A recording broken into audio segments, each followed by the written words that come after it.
Maximise. So here's how you can make your UOB One account work harder for you. Not just with 3.3% per annum of interest on your first 150k, but also cashback or miles or hacks that most people don't know about. In this video, I'm going to show you the best cards that you can use to pair with your UOB One account and tell you some of the limitations and restrictions, as well as my personal experience of using some cards to help you evaluate which is best for you. Let's talk about the UOB One Account Basics. There are two criteria that you need to earn the maximum interest. Firstly is to spend $500 on an eligible UOB credit card or debit card. And the second one is to either credit your salary of more than $1,600 or make 3 gyro debit transactions. The easiest way is to do the salary crediting requirement. There is a hack for it. You will also want to know that there is a minimum balance that you need to maintain in this account to avoid any fees. And the minimum balance is $1,000. So here's the reward structure. When you hit the spend and salary crediting requirement,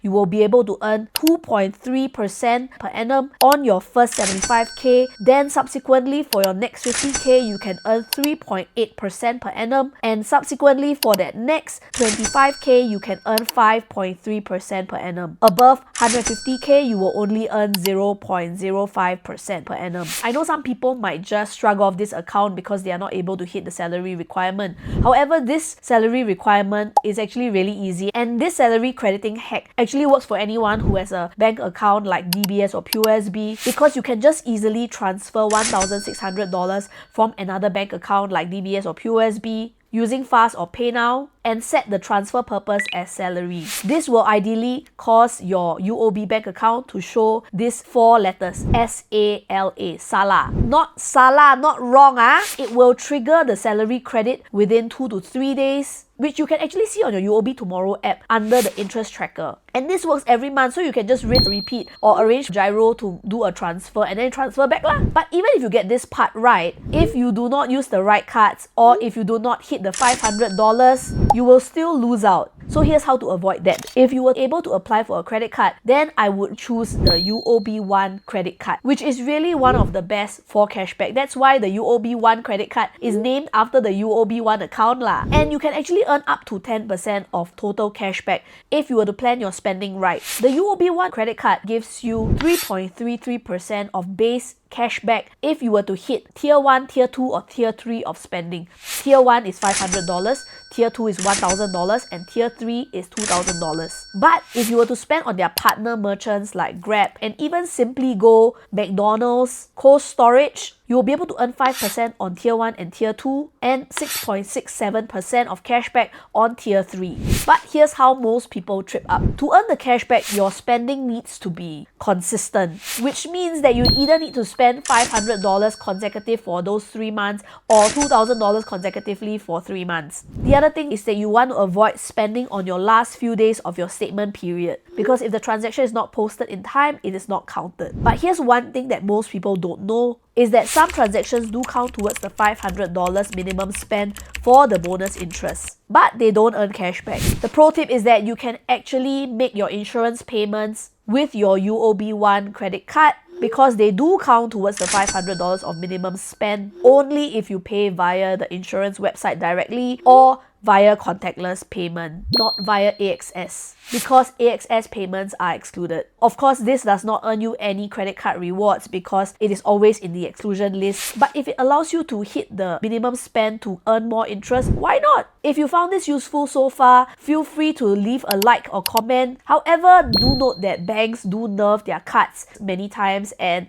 these can change really fast, and I might not have time to do an update video on this. So if you want to know the latest updates, feel free to join my Telegram channel where I usually share most nerfs or updates there. The next card is the UOB Ladies card. This is great for miles hacker, but there is a caveat, which I will share later. Firstly, the UOB Ladies card allows you to earn 4 miles per dollar on selected categories. Most people like this card because there is no minimum spend required. However, if you hold the UOB One account, then you'll want to hit the $500 of minimum spend, and you will be able to choose your bonus categories like dining, transport, fashion, entertainment. Of course, they are not going to give you the 4 miles per dollar on all your spending. Let's say you spend $10,000, right? So they only give you 4 miles per dollar on your first $1,000 if you hold a UOB Ladies Classic card, and they only give you that 4 miles per dollar on one of your chosen categories. If you hold the UOB Lady Solitaire card, you can earn 4 miles per dollar on $2,000 on 2 categories. You can choose your categories every quarter. So far, I found that using this method, right?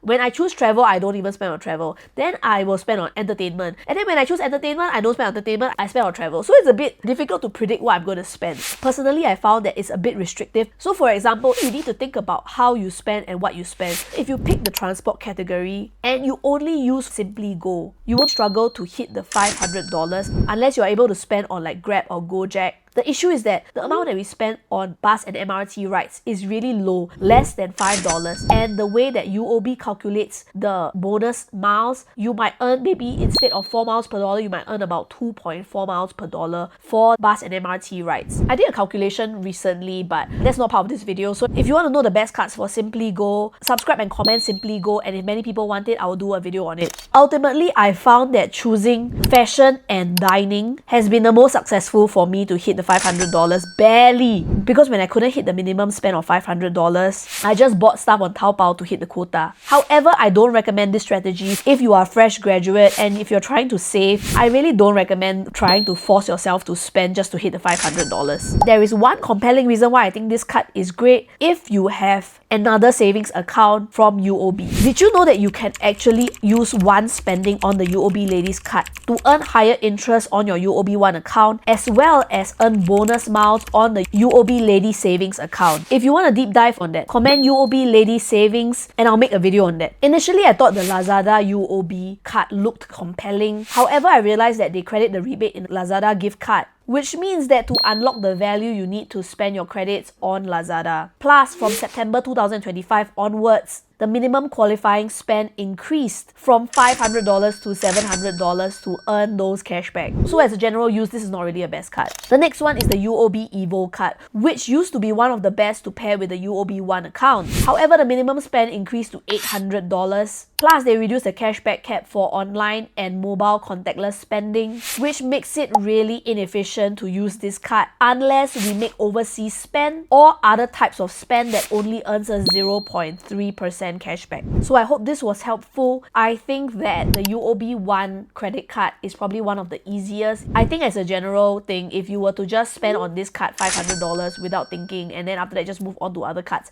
it's actually really easy. However, if you're someone who is able to spend $500 on one single category, like you take Grab that is charged to company expense, or you are a super Taobao user where you know that you will spend $500 every month, then you know you can really use the UOB Ladies card. If you found this useful, feel free to give a like and a subscribe, and watch my previous video on the best savings account so far as of June 2025. I hope that helps. Let me know what you guys think and see you in the next video.